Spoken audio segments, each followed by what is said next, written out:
خب این سوال خیلی آسا. میگه بعد از نهار خوابم میگیره، خسته میشم، سنگین میشم، جون ندارم، باید بخوابم. این افراد بیشتر از همه آدم‌ها باید مراقب خودشون باشن. چرا اکثریت با اینکه فکر میکنن این اتفاق عادیه اصلا جدیش نمیگیرن؟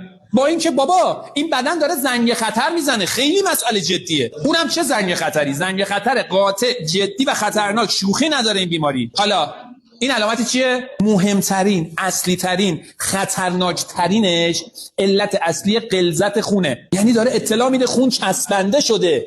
تو کتاب قانون گوالیسینا یه دم کرده فقط برای این موضوع وجود داره که راه حل قطعیشه. این دم کرده مثل آب خوردن غلظت خونش رو بین میبره و بدنش رو سمزدایی میکنه. خونش هم رقیق و قلبش رو مثل 1 ساعت به کار میندازه. عمرش هم طولانی میکنه. خار مریم گل بنفشه با عناب دائما دم میکنه، نوش جان میکنه. شما یه هفته دم کن، مثل آسپرین عمل میکنه. خون رو رقیق میکنه و قلب مثل ساعت کار میکنه. به به. در طول روز هم دیگه خسته و بیحال نیست. بسیار زیاد به افرادی که خستگیشون زیاده و صورتشون کدر شده و میگن ما جون نداریم و عصبی و بیحالن، حتما اطلاع رسانی کنید. ببین غلظت خون داره، بدن کنترل نکنه میفته.